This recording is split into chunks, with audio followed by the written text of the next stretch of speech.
नमः श्रीवर्धमानाय निर्धूतकलिलात्मने सालोकानां त्रिलोकानां यद्विद्यादर्पणाय ते यद्विद्यादर्पणाय ते सकल पापमल प्रक्षालक श्रीवर्धमान को करुण मन लोकालोक प्रकाशित करने जिनकी विद्या है दर्पण जिनकी विद्या है दर्पण।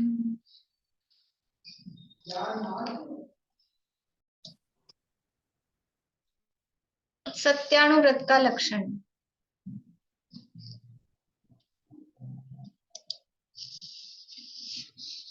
मूलं मलिकं न वदति न परान वादयति सत्यमपि विपदे यत्तद्वदन्ति सन्तः स्थूलमृषा वादवैरमणम्। ब्रह्मचर्य अनुव्रत के अतिचार।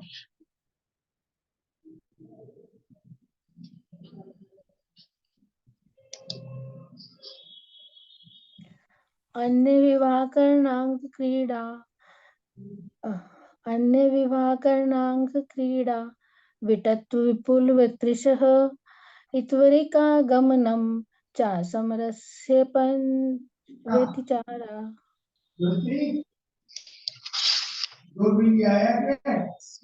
अहिंसानुव्रत का लक्षण। अहिंसानुव्रत का लक्षण।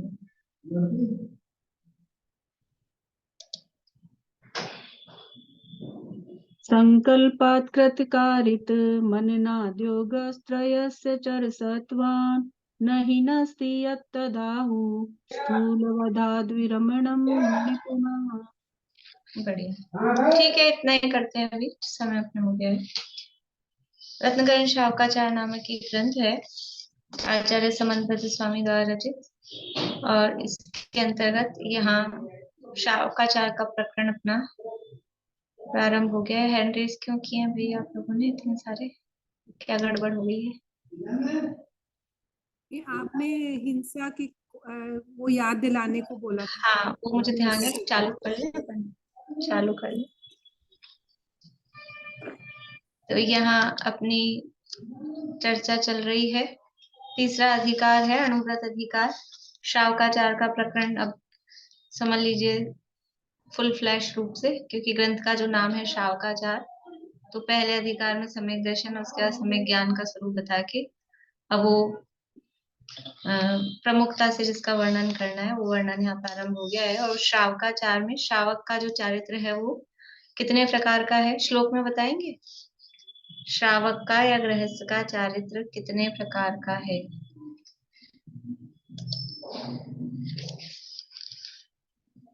गृहिणां त्रिधा तिष्ठति अणुगुणु शिक्षाव्रतात्मकं चरणं पंचत्रिचतुर्भेदं यत्र संख्यमाख्यातम्। यथासंख्य। बढ़िया।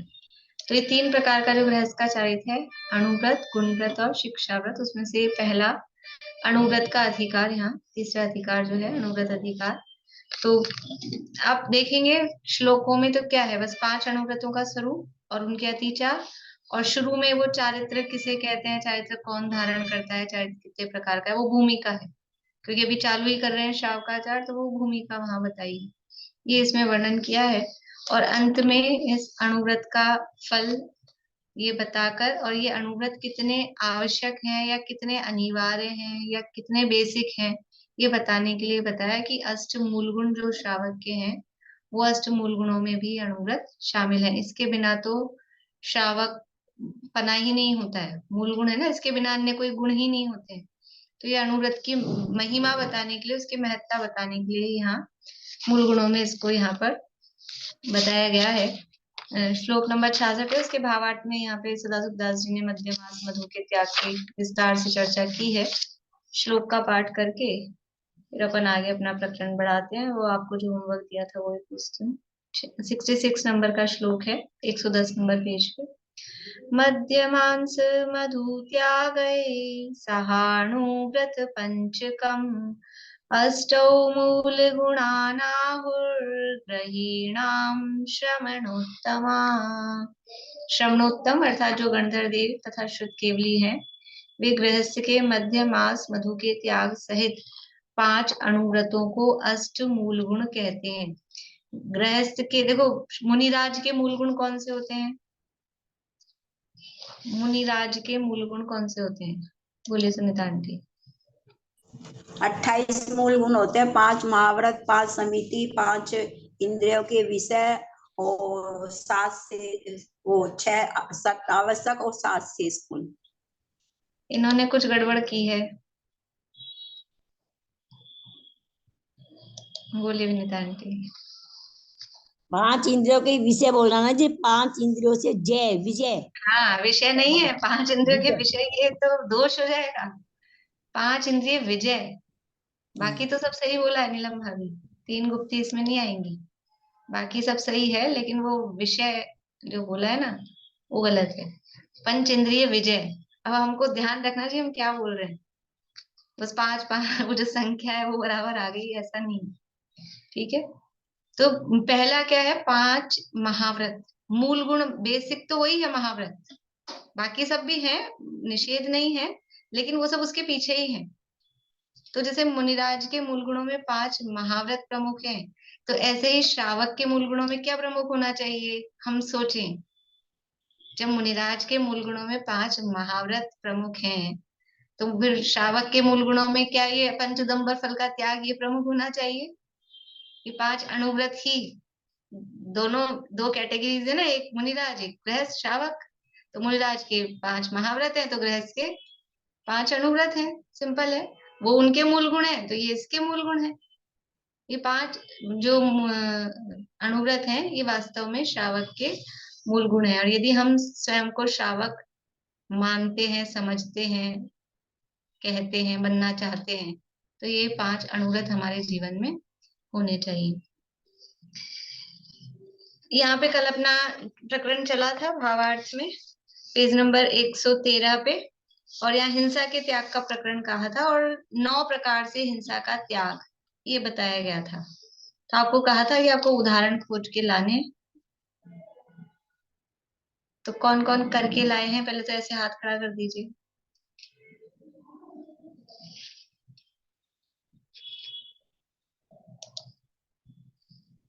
ठीक है, लगभग आधे लोगों ने किया है, आधे ने नहीं किया है, बहुत अच्छी बात है।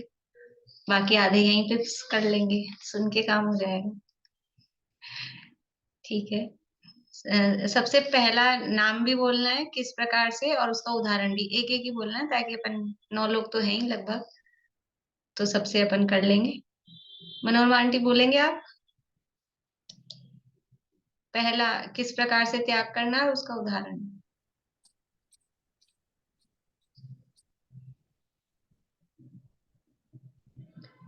मन से हिंसा नहीं करना, हाँ, कार्य किसी से करवाना नहीं। नहीं, बस मन से हिंसा नहीं करना, ये पहला पॉइंट हुआ। अब इसका उदाहरण बताना है आपको, कैसे नहीं करे मन से। मन से कैसे होती है, कैसे होती है ये बता दीजिए, तो नहीं करना में अपन लगा लेंगे।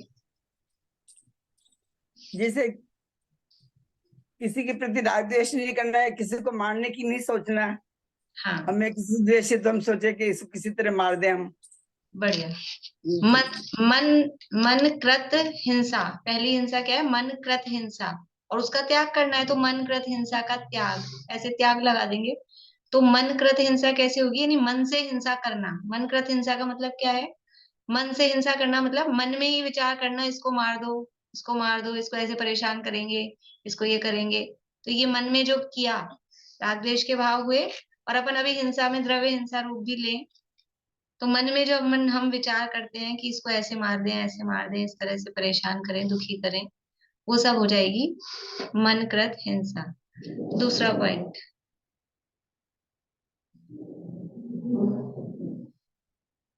बोलिए मीना चाची। अपन ने तो मन कारित हिंसा हम्म, दूसरे की अपन ने तो नहीं करी हिंसा, पर अपन ने सोचा कि किसी दूसरे से करवा दें। हाँ तो अपन ने नहीं करी तो अपन ने शरीर से नहीं करी, अभी बहुत बारीकी से इसको बोलना है, सोचना है। अपन ने नहीं करी मतलब हाथ से नहीं करी, मुंह से नहीं करी, मन से नहीं करी, किससे नहीं करी? मन से, मतलब मन का ही चल हाँ रहा है। मन में ये सोचा कि मैं उससे करवा दूंगा ये हाँ हिंसा, हाँ नहीं करूंगा पर उससे हाँ, करवा दूंगा। बढ़िया। मन कारित हिंसा किस प्रकार से होती है? एक तो पहले वाले में क्या सोचा था, मैं इसको ऐसे मारूंगा, ये मन कृत हुई। और अब मन कारित में क्या है, मैं इसको ऐसे मरवाऊंगा, इसको ऐसे परेशान करवाऊंगा। तो वो दूसरे से करवाने का विचार, वो मन कारित हिंसा है, उसका त्याग करनी नहीं है, या तो त्याग की बात है। 9 कोटि से हिंसा का त्याग करना है तो मन कारित हिंसा, यानी मन में दूसरे से करवाने का भी विचार नहीं करें। मन अनुमोदना, मैंने ही बोल दिया तीसरा पॉइंट। बोलिए रश्मि जी। कोई दूसरा हिंसा कर रहा हो तो उसमें अपन उसको ये नहीं बोलने कि ये करना अच्छा है, कि अनुमोदना करना मतलब नहीं करनी चाहिए। दूसरा कोई करे अभी तो मैंने अभी यही कहा ना, यहाँ बारीकी से अंतर चल रहे हैं, तो मुंह से बोलना है कि हाथ से बताना है कि मन में सोचना है, क्या करना है? मतलब उसको बोलना कि हाँ तूने बहुत अच्छा किया, ऐसा अनुमोदना करना, हिंसा कर। नहीं, ये मन अनुमोदना नहीं हुई, ये मन अनुमोदना नहीं हुई। किसी ने कोई कार्य किया है तो उसकी अनुमोदना नहीं करता है कि ये इसने बहुत अच्छा कार्य किया है। आप लोग समझ नहीं पा रहे कि अनुमोदना करना वो तो सही है, लेकिन अनुमोदना किस रूप में करना है, किसके द्वारा, किस उसका साधन क्या है, वो बताना है। बोलिए प्रेमलता जी। मन से अनुमोदना नहीं करना, उसको ऐसा विचार नहीं करना कि है ना ये एक जो किया है इसने अच्छा किया या बुरा किया, जो भी है हाँ, मन से नहीं विचार करना उसको। मन से देखो, मन अनुमोदना का मतलब क्या है, केवल अभी अभी मन मन पे चल रहे हैं ना, तो आप लोग जो उदाहरण ले रहे हो फिर सारे मिक्स हो जाएंगे, फिर वचन में क्या बोलोगे आप, और फिर काया में क्या बोलोगे? अभी मन से दूसरे को मारने का विचार नहीं करना, ये मन कृत हिंसा का त्याग। मन से दूसरे को, मन में दूसरे से किसी को मरवाने का विचार नहीं करना, ये मन कारित हिंसा का त्याग। और अपने मन में कोई दूसरा किसी को मारता हो तो अपने मन में ये अच्छा कर रहा है ऐसा मन में विचार नहीं करना, ये मन अनुमोदना का त्याग। कोई दूसरा कुछ भी, गवर्नमेंट वो छिड़कवा रही है, समझ लो मच्छर बहुत हो रहे हैं, तो वो छिड़कवा दिया उनको मच्छर मारने की दवा, तो मन में ये अच्छा काम, किसी को कह नहीं रहे हम, लेकिन बहुत कितनी सारी बातें, हर बात तो ना दूसरे को कहते हैं अपन, मन में आते हैं विचार, तो मन में ही हमने सोचा ये अच्छा काम कर दिया, ये अच्छा है नगर निगम का ये अपना मेयर, ये अच्छा काम कर रहा है, तो ये मन में उस हिंसा का मन में अनुमोदना। ठीक है, और इसी चीज को फिर बोलेंगे तो वो वचन से होगी। ठीक है ना, मतलब कुछ कठिन नहीं है, पर बस बारीकी से अंतर देखना है, इसलिए मैंने आपको कहा था कि बारीकी से सोचना। हाँ, चौथा पॉइंट बोलिए नीलम भाभी। जैसे किसी ने वचन पहले से कृत, पॉइंट पॉइंट वचनों क्या है, से पहले कृत, हेडिंग। हाँ वचनों से कृत। जैसे किसी ने रात में शादी की है, उसकी वचनों से तारीफ करना कि हाँ इन्होंने बहुत अच्छी शादी की है। हाँ, मतलब रात में आपने काम किया, रात में हिंसा ज्यादा होती है, तो वचन से उसको खुद बोलना, या किसी ने किसी को मारा, परेशान किया, तो ये अच्छा किया, इसको ऐसे मारा, या फिर किसी ने मारा हो तो उसमें जाएगा कारित में, खुद करना वो काम। वचन कृत है ना, वचन कृत है, तो खुद ने बोला कि मैं तुम्हें मारता हूँ, वो खुद खुद जो वचन से मार रहा है, या फिर वचन से मारना, मर जा ऐसा बोलना, तो ये खुद ने बोला। ठीक है ना, वो वचन कृत। आगे, इसके आगे बोलिए वर्षा भाभी। वचन से दूसरों के द्वारा हिंसा नहीं करवाने के लिए क्या, कैसे? मतलब दूसरों को नहीं बोलना कि तुम, जैसे अपन सफाई वगैरह करते जीव जंतु होते हैं उसको मारने के लिए ऐसे बोल देना, हम्म, वायु वगैरह से, हाँ, उस तो तरीके। बाई बाई को बोला यहाँ बहुत चींटियां हो रही हैं, कीड़े मकोड़े हो रहे हैं, यहाँ जरा कर देना इनकी सफाई, तो वो सफाई कर देना मतलब मार मार के रूप में, तो ये वचन से करवाया उससे, ठीक है। ऐसा। आगे नेक्स्ट बोलिए अर्चना जी।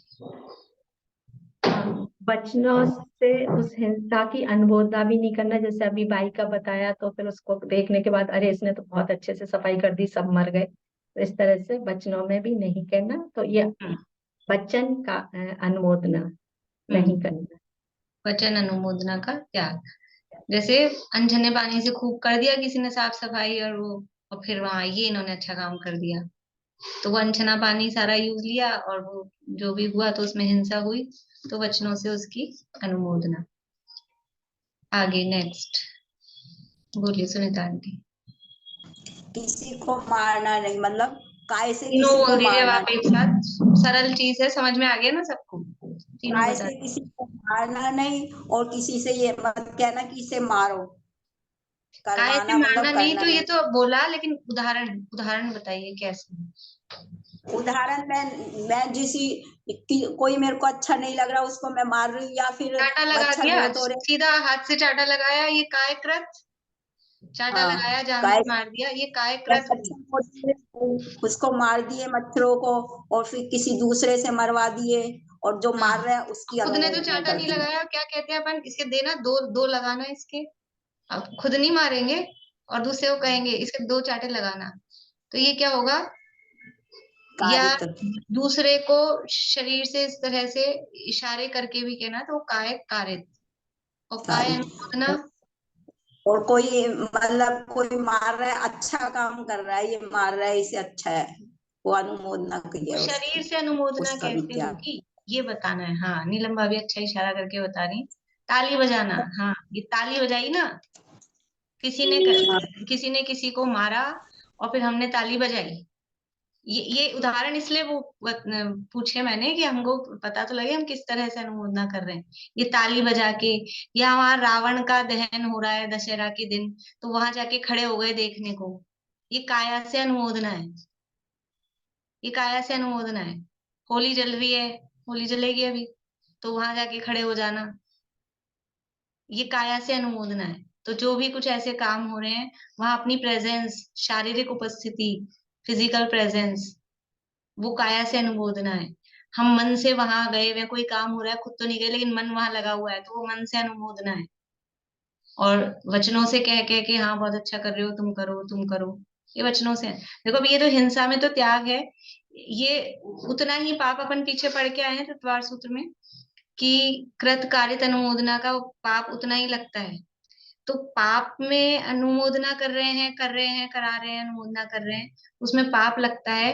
तो यदि अच्छा काम हो रहा है तो खुद नहीं कर पा रहे, तो करवाने में और उसकी अनुमोदना में वैसे ही पुण्य लगता है। तो कोई अच्छे काम हो रहे हैं, हम खुद नहीं पढ़ पा रहे हैं, हम खुद कोई दान आदि का काम नहीं कर पा रहे हैं, समझ लीजिए हम खुद मुनि नहीं बन पा रहे हैं, हम कुछ त्याग तपस्या व्रत उपवास नहीं कर पा रहे हैं और कोई करता है, हम खुद गाथाएं श्लोक याद नहीं कर पा रहे हैं और कोई करता है, तो उनसे ईर्ष्या ना करके और अनुमोदना कि ये करते हैं, अच्छी बात है।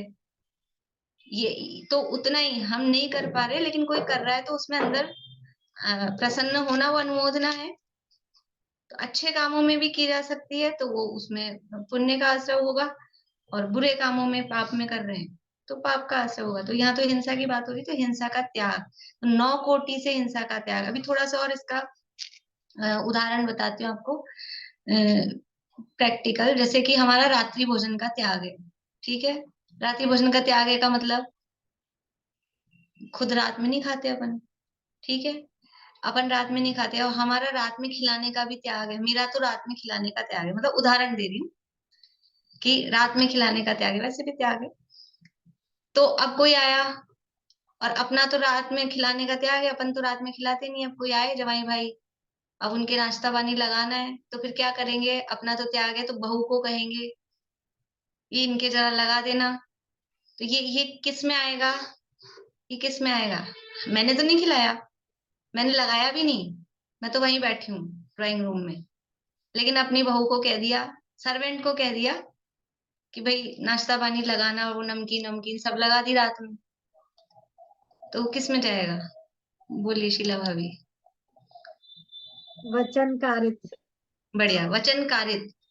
तो हमारा ये 9 कोटि से त्याग नहीं हुआ। रात्रि भोजन अगर हम कह के लगवा रहे हैं, चलो अपन कह के नहीं लगवा रहे, अब घर में ऐसे होते हैं कि हम तो रात में नहीं खाते और लोग खाते हैं, तो हम बना के रख देते हैं, हम खुद नहीं बनाते रात में, फिर उनको कहते हैं ले लो और खा लो। तो वो भी क्या होगा? वो भी वचन कारित है। अच्छा, हम मुंह से बोलेंगे भी नहीं, हम तो बना के डब्बे में रख देते हैं, वो अपने आप ही लेके खाते हैं, ये किस में जाएगा? हम नहीं बोल रहे मुंह से कि आप ले खाओ, ना नौकर को कह रहे, कुछ भी नहीं, लेकिन हमने रख दिया बना के। मन कारित। मन कारित नहीं, मन कारित तो नहीं जाएगा। और कोई? बोलिए रेखा जी। काय कारित। काय से बन कारित कारित में तो करवाना होगा। काय तो आपका ठीक है। काय कृत हो गया। काय अनुमोदना भी ले सकते हैं ना, अनुमोदना हो गई ना उसकी। शरीर से हमने बना के रखा और अनुमोदन। और मन भी है, देखो कोई अपन एक ही है नहीं, मन तो है ही उसमें साथ में, मन तो साथ में लगा हुआ ही है। अगर मन नहीं होता कि ये खाएं, अगर कदाचित ऐसा भी हो सकता है कि मन में हमारा ये चले कि नहीं खाएं, लेकिन अब वो, मैं केवल उदाहरण दे रही हूँ, किसी की परिस्थितियां ऐसी हो तो वो ऐसा नहीं समझे, मतलब ये होता है तो हम ये समझे कि हमारा भी 9 कोटि से त्याग नहीं है, भावना ये रखें कि हम 9 कोटि पूर्वक त्याग कर सकें, ये भी हमारा छूटे। इसलिए मैं ये उदाहरण दे रही हूँ, किसी को मुझे हर्ट करने वाला अभिप्राय नहीं है कि कोई इससे हर्ट हो, लेकिन अपन ये सोच के ही खाली उसमें चढ़े रहे कि हम तो नहीं, लेकिन हम किस किस रूप में, और कभी गलती से भी करते हैं, हमको पता ही नहीं कि इसमें भी हमको दोष लग रहा है, हम तो नहीं परोस रहे, हम तो नहीं परोस रहे, लेकिन कहे जा रहे हैं दूसरों को कि करो करो। अब अपने घर में मान लो ओकेजन है, कुछ भी इस तरह की पार्टी, शादी ब्याह, कुछ भी, खुद नहीं खाते हैं, फिर लोगों को कहते कि नहीं कहते, आइए आइए भोजन लीजिए, रात है दिन है जो भी है सब है। तो उसमें मतलब अनुमोदना होती है। कितने सारे काम ऐसे होते हैं अपन नहीं करते हैं। उपवास का दिन होता है, उपवास का दिन होता है, हमारा उपवास है, लेकिन घर में बाकी के सब 5 लोगों का थोड़ी ना उपवास है, तो भोजन बनाते हैं कि नहीं। एक आसन करते हैं तो दूसरे टाइम शाम को बनाते हैं कि नहीं बनाते हैं। तो वो जो हमारा त्याग होता है वो 9 कोटि पूर्वक नहीं हो पाता है, कहने का मतलब ये है।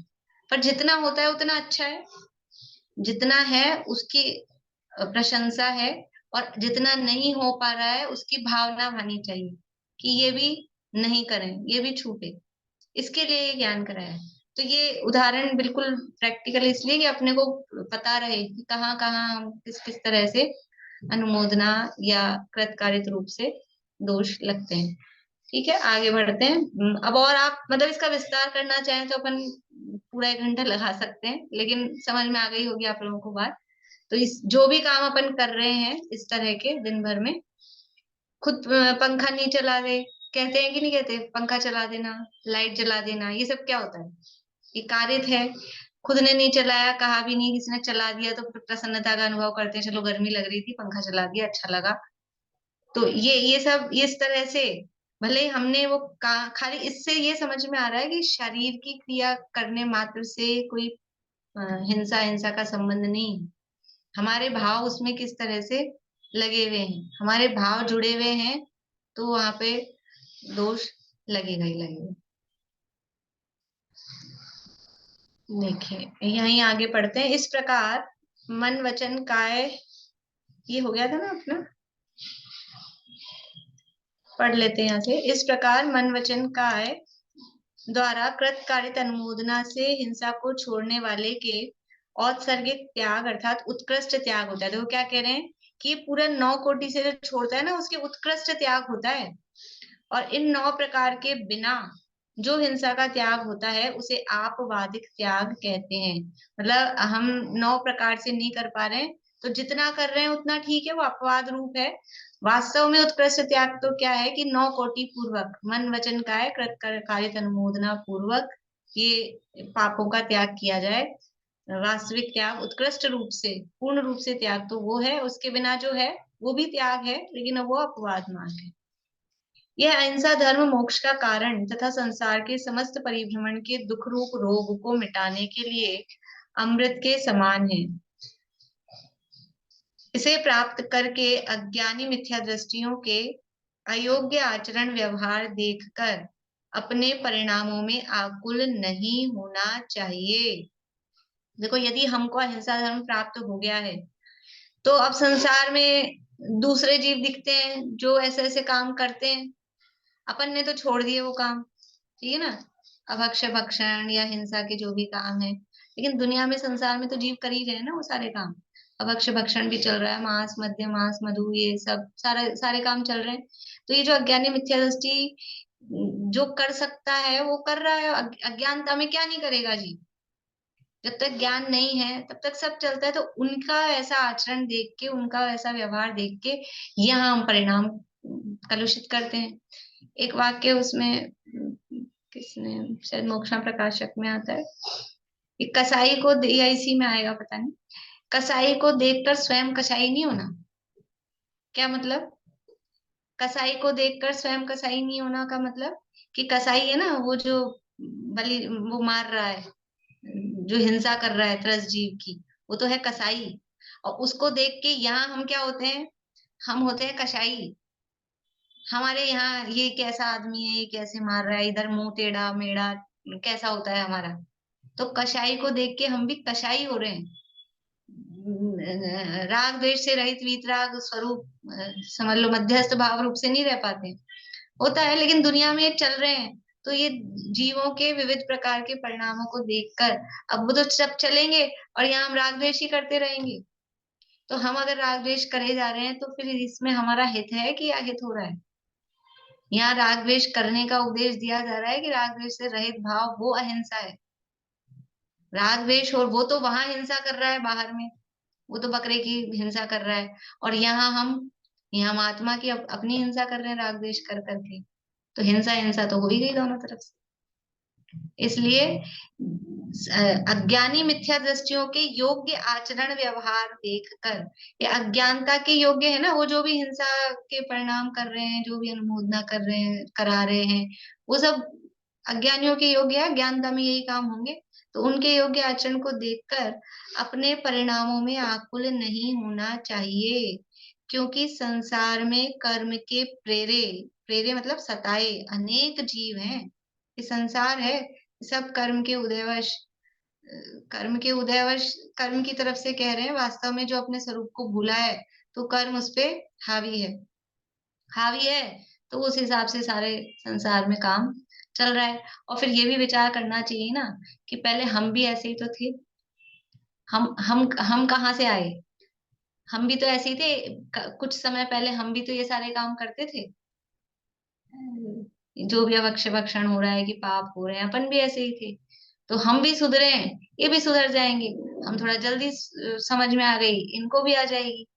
देखो, जितने भी जीव दिखाई देते हैं, बहुत घोर से घोर पाप करता हुआ दिखे तो भी उसको देख के ये समझना चाहिए कि है तो ये भी भगवान, और ये भी भगवान बनने वाला है, और हो सकता है हमसे पहले भगवान बन जाए। क्योंकि संसार में हमको जितने भी जीव दिख रहे हैं ना, सब मोक्ष जाने वाले हैं। अभव्य तो बहुत कम है, कितने से हैं? बहुत कम है अभव्य। तो कोई अभव्य नहीं है, सब भव्य है। जो बड़े से बड़ा आतंकवादी भी दिख रहा है ना, वो भी मोक्ष जाने वाला है। जब हम नमो सिद्धानम बोलते हैं तो त्रिकालवर्ती सिद्धों में उसको भी नमस्कार होता है। इसलिए किसी के भी औदैहिक भावों को देख के, ये हिंसा झूठ चोरी कुशील परिग्रह के परिणामों को देख के यहाँ अपने भाव खराब करने की जरूरत नहीं। इसलिए गुरुदेव कहते थे भूलेला भगवान छे। सब अपने स्वरूप को भूले हुए हैं। भगवान है सब, बधा भगवान छो और बधा भगवान थाओ। सभी जीव भगवान हैं और सभी जीव भगवान बन जाओ, और बनेंगे ही बनेंगे। अपने घर में सब एक से होते हैं क्या? अपने घर में एक बहुत धर्म करता हुआ दिखता है और एक बहुत ही अधर्म करता हुआ दिखता है। और वो कभी कभी तो ऐसा होता है कि वो चिढ़ जाए अपने से तो उल्टा ही चले। तो भी भगवान है, भव्य है, भगवान बनेगा। उसके ये वर्तमान के थोड़े अधिक परिणामों को देख के अपने परिणाम खराब करने की आवश्यकता नहीं है। हाँ, ये जरूर है कि भाव आता है समझाने का तो उसकी योग्यता देख के उसका अभी समझने की जब लायकात दिखे तो कुछ समझा देना, लेकिन नहीं तो ठीक है। कोई जल्दी जाएगा, कोई देर से जाएगा, पहुंचना सबको वही है। पहुंचना सबको वही है। समय शिखर जी के लिए चढ़े, रवाना हुए, तो सबको पहुंचना तो वही है, पार्श्वनाथ भगवान के टॉप टॉप पे।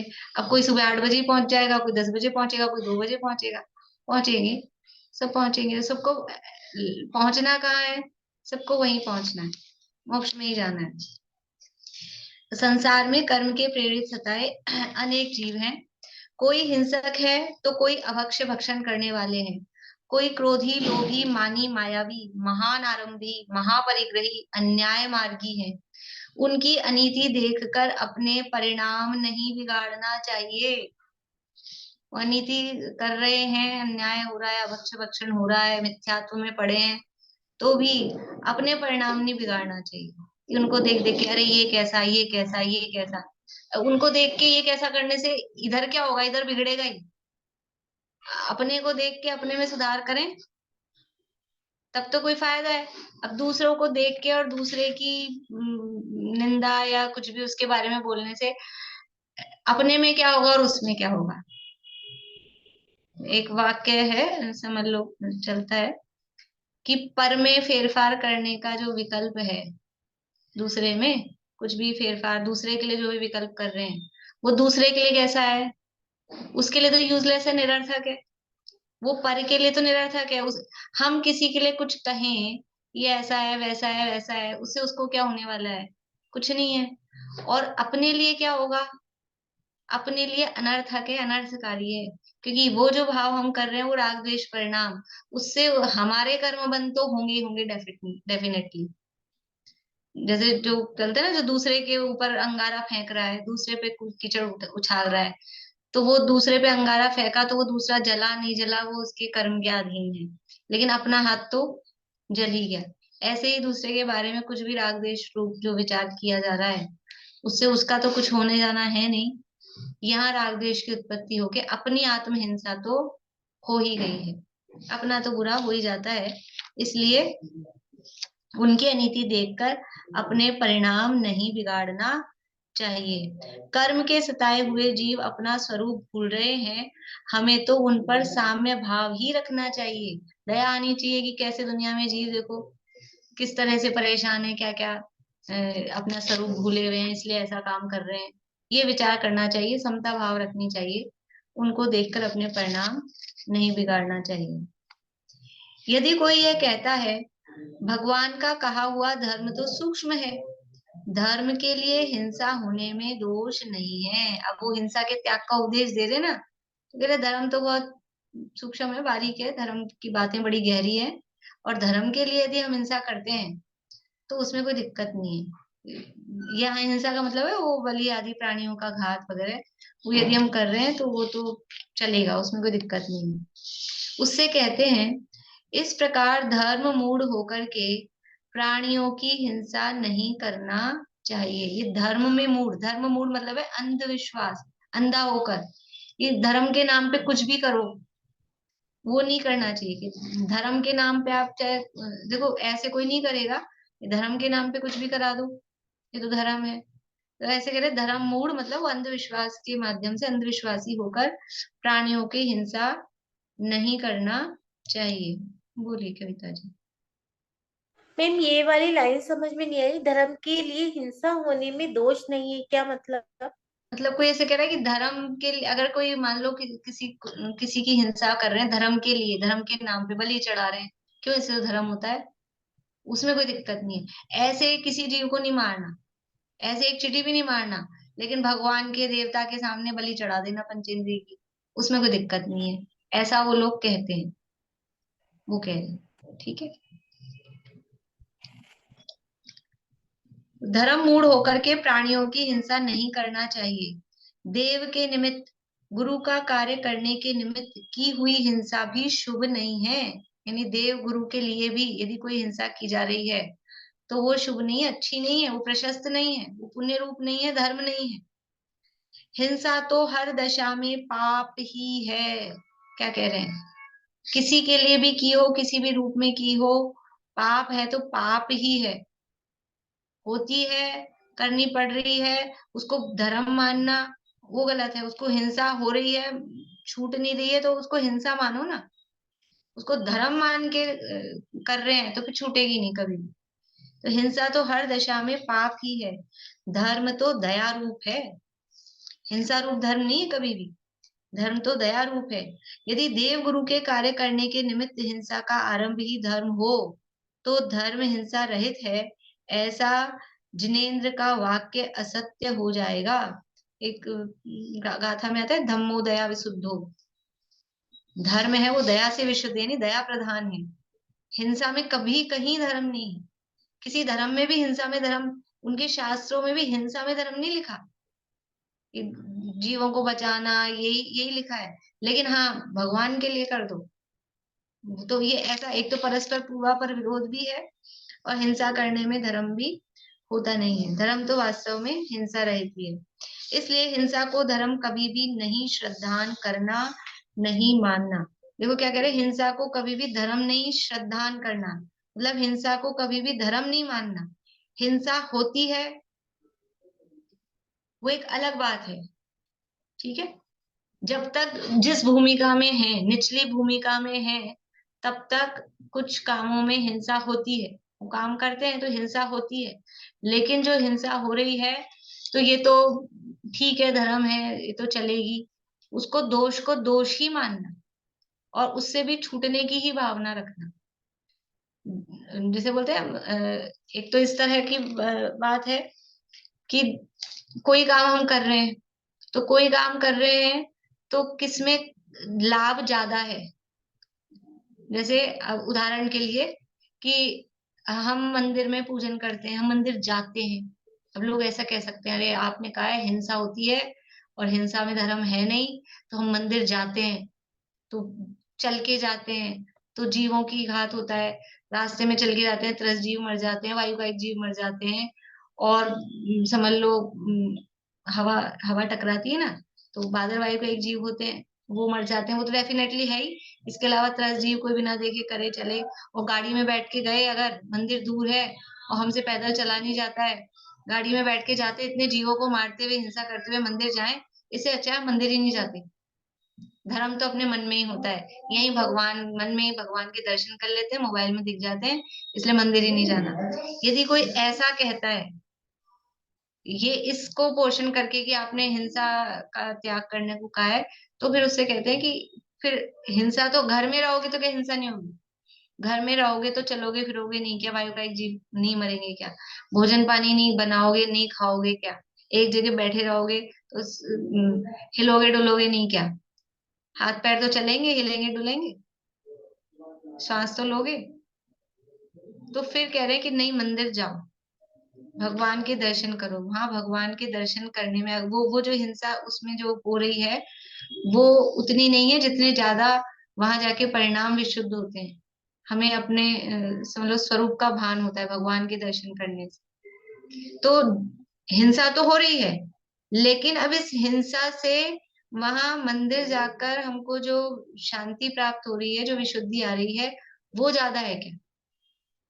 तो किस में ज्यादा लाभ है वो देखना।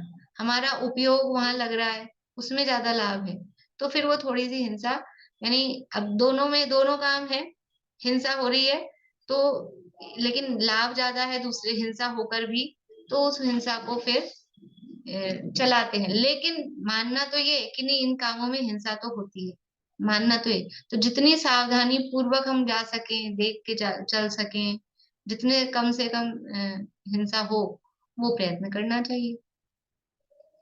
और भी इसी तरह से तर्क दिए जा सकते हैं, मतलब लोग देते होंगे, दे सकते हैं।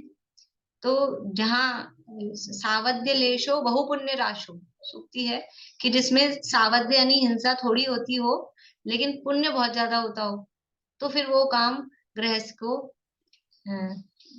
करने योग्य, क्या कहें, करता है गृहस्थ वो काम। बाकी तो हिंसा तो सर्वथा ही वर्जनीय ही है। देखिए आगे, कोई कहता है धर्म तो देवताओं को मानने से होता है, देवताओं को सभी कुछ देना उचित है, किंतु ऐसी देखिए यहाँ तक प्रश्न हुआ, धर्म तो देवताओं को मानने से होता है और देवता को सभी कुछ देना उचित है। ये कोई कह रहा है कि हम अहिंसा कर रहे हैं, देवता को दे रहे हैं, तो उसमें धर्म होता है, हम देवता को माने उसमें धर्म हो रहा है। तो उसके जवाब में कह रहे हैं कि ऐसी विपरीत मान्यता करके प्राणियों की हिंसा करना उचित नहीं है। मतलब ये इनका इशारा वो बलि आदि की तरफ ही है कि देवता के नाम पे जो भी प्राणियों की हिंसा। अब इसमें अपने यहाँ चलो बलि वगैरह तो नहीं है, लेकिन जो भी चढ़ाया जा रहा है, तो कुछ लोग फूल आदि चढ़ाते हैं, तो भगवान के नाम पर फूल चढ़ाना तो वो भी हिंसक है, क्योंकि उस वहां एक इंद्रिय आदि जीवों की हिंसा करके फूल दीपक ये सब भगवान के सामने चढ़ाना, फल आदि हरे ये चढ़ाना, तो वो हिंसा है। तो वो देवता के नाम पर वो हिंसा करना भी योग्य नहीं है, और किसी भी रूप से प्राणियों की हिंसा करना योग्य नहीं है। आजकल तो हमारे जैन मंदिरों में भी फूल चढ़ाए जा रहे हैं, उसको कैसे मना किया जाए? तो वही ये पढ़े ना, शास्त्र खोल के पढ़े तो समझ में आए। खुद माता जी खुलवा रहे हैं, माता जी तो शास्त्र पढ़ते ही है। फिर अब वो उसमें देखा देखी चला है उधर से, अब तो क्या कहें, जब जो महाराष्ट्र से धर्म पराते भर भर के फूल चढ़ाते हैं भगवान के चरणों में, आंखों से देख वही के है आए ना हैं। कि जो धर्म की जो अथॉरिटी हो रहे हैं वही ऐसे काम कराते, तो क्या करें। लेकिन हम हमें तो आंखें बंद नहीं रखनी चाहिए ना, हमें तो अपना विवेक हम खुला ये नहीं रखना कहते चाहिए। हैं, पर उसको कैसे कितने लोग कर रहे हैं काम, और सारे जैन ही कर रहे हैं। करते हैं ऐसा है कि अब वो दुनिया में, इसीलिए अभी पीछे ये कह दिया कि दुनिया में जो कर रहे हैं उनको देख के अपने परिणाम नहीं बिगाड़ना। कोई समझदार दिखता हो तो समझा देना, और अगर अपनी चलती हो, हम पावर में हो, अगर हमारी चलती हो, हम उसमें पावर में हो, तो जरूर रोकना। और बड़ी अगर माता पावर में जी है नहीं, अपनी चलती नहीं है, तो ठीक है, कोई अपने को ऐसा भव्य जीव दिखता है कि इसको समझाने से समझ जाएगा, तो समझाना। लॉजिक से समझ में आती ना बात। वो फूल क्या है, वो फूल एक इंद्रिय है, हम तो खुद समझ लें, समझ रहे हैं। हम अब तो वही खुद ना, समझ लें ना अभी कि तो वो तो एक अभिषेक इंद्रिय वनस्पति का है, कि वो कितना दुखी है खुद ही, हाँ, अभिषेक और फिर करने उसको वाले और भी नहीं कर हम पा तोड़ रहे। के पत्तियों को, और पत्तियों में त्रस जीव होते हैं, तो बहुत हिंसा है, महाहिंसा है। वो महान पत्तियां वगैरह मंदिर में चढ़ाना, भगवान के सामने चढ़ाना, वही जैसे ये लोग बलि चढ़ाते हैं, ऐसा अगर इतने सारे दीपक हजारों हजारों की संख्या में दीपक जला रहे हैं, तो बलि जैसी चीजें हैं वो, और क्या है। इतने इतने अगर फूल पत्तियां यूज में ली जा रही हैं, तो अपने लिए तो वही महापाप है।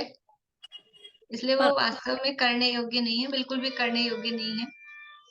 ठीक हाँ, है। बड़े बड़े माता जी जो समृद्ध है वो खुद करवाते हैं कि हाँ लाओ, पराते भर भर के ला रहे हैं और अब चढ़ा देखो, रहे हैं। अपने को ये पता लग रहा है कि वो करवा रहे हैं और ये काम सही नहीं है, फिर भी हम उनके पीछे क्या बोले, उनके भगत बने हुए रहते हैं। फिर भी हम ये निर्णय नहीं कर पा रहे कि ये काम सही करा रहे हैं गलत करा रहे हैं, फिर भी हम उनको मान रहे हैं, पूज रहे हैं। ये तो ये निर्णय तो अपना होना चाहिए ना खुद का। बोलिए, आवाज चालू करिए।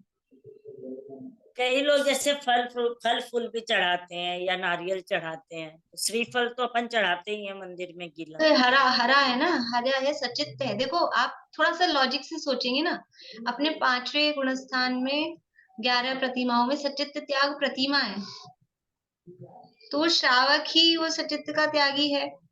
और चलो भोजन में तो वो बनती है चीजें, महाराज भी लेते हैं, लेकिन भगवान के सामने वो सचित्त चीजें चढ़ाना, वो कहाँ तक उचित है, वो तो क्या फिर है। सूखा गोला चढ़ाना चाहिए, फिर श्रीफल भी नहीं चढ़ाना चाहिए। हाँ, सूखा ही गोला चढ़ाना चाहिए, वही चढ़ाते, वही चढ़ाते हैं।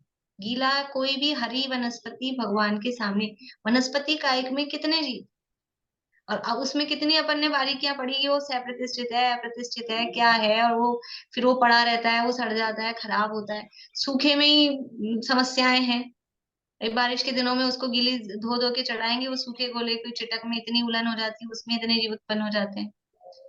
चढ़ाना ही क्या कोई वो है, ये तो भक्ति भाव पूर्वक कुछ भेंट लेके जाना है, तो इसलिए तो वो तो देवता लोग ले जाते हैं, तो वो रत्न आदि ले जाते हैं, और अपने पास रत्न है नहीं उत्तम, तो कुछ ये घटिया चीजें चढ़ाते हैं। तो उसमें कम से कम ऐसी तो प्रासुक तो हो, प्रासुक तो जीव रहित तो भगवान के सामने जो चीजें हम चढ़ा रहे हैं वो प्रासुक होना चाहिए। द्रव्य शुद्धि, द्रव्य शुद्धि का मतलब है वो प्रासुक, मतलब जीव जंतु रहित। तो वनस्पति का एक अपने आप में जीव सहित है, इसलिए वनस्पति का कोई चीज वहां भगवान के सामने चढ़ाने योग्य नहीं होती है। ठीक है, थोड़ा का है समझना, सब समझदार हैं, समझ जाना चाहिए। और इतना निर्णय करने की क्षमता अपनी है कि क्या चढ़ाना की। अब कोई भी एक एक चीज ना हम पूछ सकते हैं किसी से, ना बताने वाला बता सकता है। खुद को हमको निर्णय होना चाहिए कि ये चीज शुद्ध है, प्रासुक है। ऐसी चीज चढ़ाना चाहिए कि जो पड़ी भी रहे तो उसमें जीव उत्पन्न ना हो। इनके मुंह से निकल रहा है लौंग है, मेरे को समझ में आ रहा है लिपसिंग से, लौंग है ऐसी चीज, वो पड़ी भी रहेगी, उसको किसी में डाल देंगे तो जीव उत्पन्न नहीं हो, इसके लिए अपन डाल देते हैं। वो शुद्ध है, सूख भी जाती है जल्दी से, तो ऐसी चीज चढ़ा दें। बाकी क्या है उसमें, और आपकी क्षमता है तो फिर चांदी के और सोने के और हीरे जवाहरात के वो बना के चढ़ाएं। चलिए बोलिएगा, समय हो गया। पूजा जब करते हैं, पूजा की सामग्री तो वो धोकर लेना काम में, अष्टद्रव्य होते हैं मंदिर में पूजा के लिए, वो सामग्री धो सकते हैं ना सामग्री। हाँ हाँ, धो के ही चढ़ानी चाहिए। धोकर चढ़ानी चाहिए। बिना धुली तो अशुद्धि होती है, बाजारों की जो होती आती है तो सब अशुद्धि होती है। हाँ, और दूसरा था कि ये जो लिखा हुआ है ना फल फूल जो मेवा, तो वो सब पूजा में बहुत लिखा हुआ है एक्चुअल में, तो लोग इसलिए मानते ही नहीं है, पूजा में लिखा हुआ है। लिखा तो ऐसा है कि हम वहां का गोशीर चंदन और 52, तो फिर वो लाओ ना आप, और फिर कंचन मणि में भृंगार, फिर लाओ सोने का। पहले सोने चांदी के पुष्प बर्तनों होते में थे, करते हैं। पहले सोने चांदी के पुष्प तो अभी नहीं है, पर लोग उसको तो देखो लिखा तो सब है, पता नहीं पूजाओं में तो क्या क्या लिखा है, नंदीश्वर के लाए हैं, वहां के लाए हैं, कहाँ के लाए हैं, फिर कौन से लाते हैं। तो वो तो भावना हमारी ऐसी है। लिखने में हम कंजूसी क्यों करें, लिखने में तो हम उत्कृष्ट ही लिखें, बोले। अब जो हमारे पास पॉसिबल है वही लाएंगे। इसलिए जो लिखा है फिर घेवर बावर फेनी और वो सब भी लिखे हैं, तो इसका मतलब ये नहीं है कि वो चढ़ाए जाएं। वो भाई खाने की ये चीजें हैं, इसलिए उनके नाम लिखे हैं, लेकिन हम उसके प्रतीक, ये कोई हम वो चीजें नहीं चढ़ा रहे हैं, ये पूजन में उसके प्रतीक के रूप में वो चढ़ाया जाता है। हम वो सब चीजें नहीं चढ़ाएंगे, केवल हम अपना भावना कि हमारे क्षुधा रोग का नाश हो, तो उसके प्रतीक के रूप में हम ये नैवेद्य चढ़ा रहे हैं। ऐसा है, बस एक खाली उसकी एक वो बनानी है निशानी। बहुत समय हो गया, बोलिए जल्दी शॉर्ट में। आपने कहा ना चांदी सोने के, मैं कहा आप चांदी सोने के तो नहीं चढ़ाते हैं, उसका अशुद्ध वर्क जरूर चढ़ाने लग गए हैं मंदिरों में। अब वही अपनी मान कसाई की पूर्ति के लिए, और कुछ नहीं। चलिए।